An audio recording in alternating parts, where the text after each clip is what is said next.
بسم اللہ الرحمن الرحیم رب اشرح لی صدری ویسر لی امری واحلل عقدۃ من لسانی یفقہوا قولی۔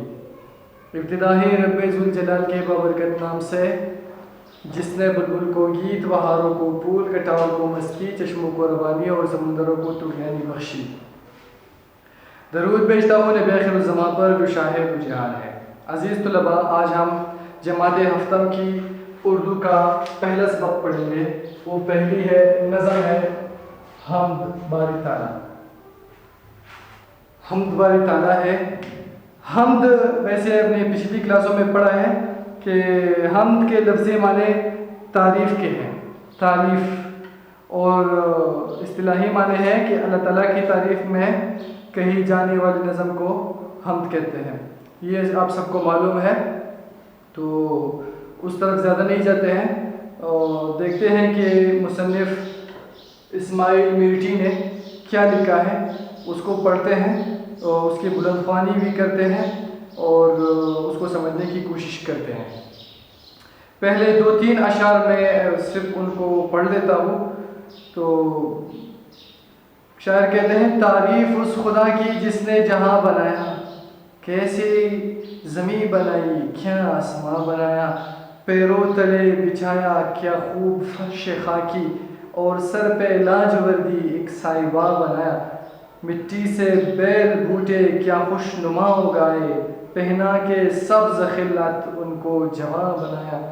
ویسے پورے حمد ہے، لیکن ہم یہ 2-3 اشعار آج کے ٹاپک میں آج کے دن کریں گے، تو اس لیے میں نے یہ 3 ہی پڑھ لیے۔ آپ سب سے بھی گزارش ہے کہ آپ اپنی کتابوں میں حمد کا صفحہ کھولیں، صفحہ نمبر 1 ہے۔ پہلا شعر ہے، تعریف اس خدا کی جس نے جہاں بنایا، کیسی زمیں بنائی کیا آسماں بنایا۔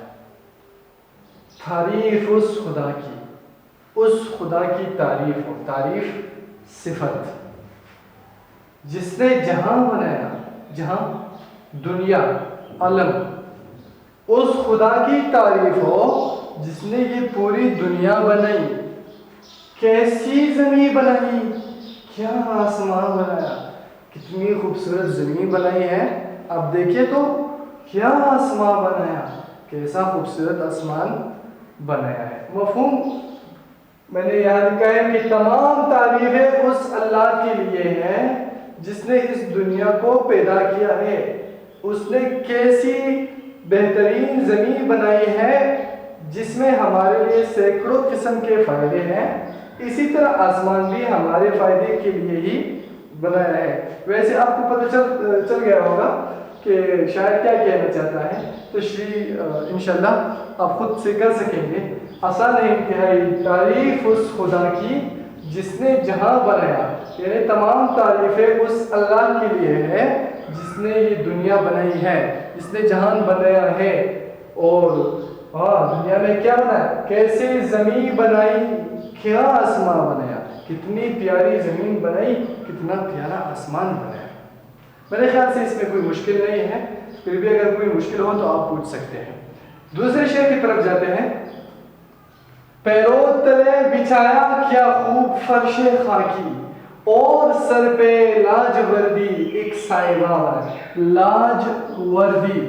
لاجوردی، تلے، پیروں تلے، تلے مطلب نیچے، یعنی پیروں کے نیچے، یعنی پاؤں کے نیچے، بچھایا کیا خوب فرش خاکی، خاک کا فرش یعنی زمین، اور سر پہ لاجوردی، لاجوردی نیلا، ہلکا نیلا رنگ، لاجوردی ایک سائبہ بنایا، سائبہ چھت یا آسمان۔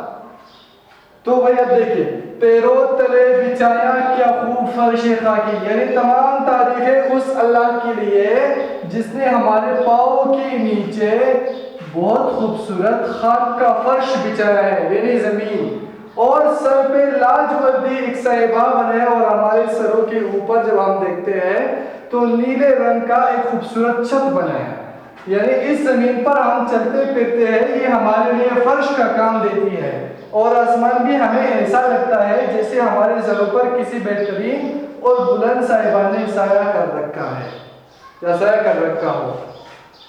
تو بھائی میرے خیال سے جس طرح یہ شعر آسان تھا، یہ شعر تو اس سے بھی زیادہ آسان ہے. ایک دفعہ پھر سے دیکھیے. پیرو تلے بچایا کیا خوب فرش خاکی، یعنی اللہ رب العزت نے ہمارے پاؤں کے نیچے خاک کا فرش بنایا یعنی زمین، اور سر پہ لاجورد ایک صحبا بنایا، اور سر کے اوپر اگر ہم دیکھیں گے تو چھت کی طرح ایک نیلے رنگ کا ایک چھت ہمارے سر کے اوپر بنایا ہے.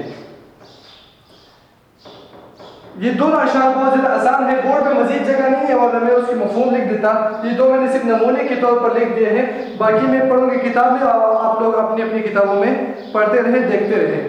تو میں جو شعر پڑھتا ہوں آپ اس کی طرف دیکھیے، اور جو میننگ میں بولوں گا تو میں بھی کوشش کرتا ہوں کہ ہر لفظ کا معنی بورڈ پر لکھوں. تو آپ اس کو اپنے نوٹ بک میں پینسل کے ساتھ لکھ لیں، یا اپنی کتاب میں بھی لکھ سکتے ہیں، پینسل کے ساتھ اس کو لکھ لیا کریں.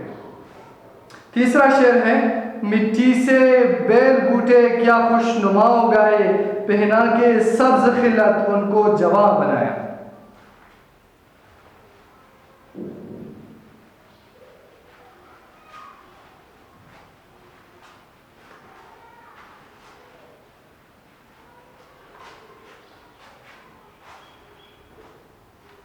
مٹی سے بیل بوٹے یعنی پودے کیا خوش نما اگائے، خوش نما خوبصورت، خوش نما خوبصورت، کیا خوش نما اگائی، پہنا کے سبز خلعت، سبز ہرا، خلعت بہترین لباس، خلعت بہترین لباس.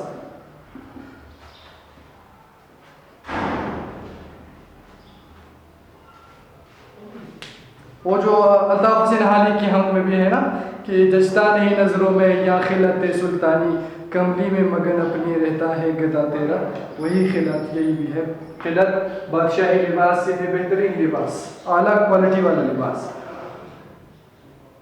اس شعر میں مشکل الفاظ اور میرے خیال سے نہیں ہے.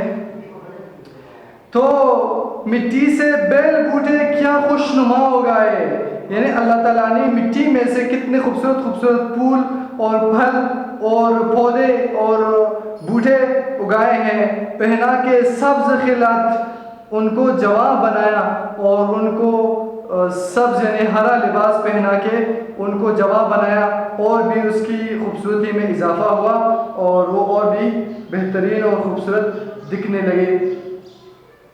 یعنی اللہ تعالیٰ بڑی قدرت والا ہے، مٹی سے ایسے بہترین پھول اور پودے پیدا فرماتا ہے جنہیں دیکھ کر دل خوش ہو جاتا ہے. ہرے بھرے پودوں کو دیکھ کر یوں لگتا ہے جیسے انہوں نے نہایت قیمتی قسم کا لباس پہن رکھا ہو. تو میرے خیال سے یہ شعر بھی آسان ہے. پھر بھی اگر کوئی مسئلہ ہو، کوئی کویشچن ہو یا کوئی سوال ہو تو اسکرین پر میرے واٹس ایپ کا نمبر ہے، آپ اس پر پوچھ سکتے ہیں. شکریہ.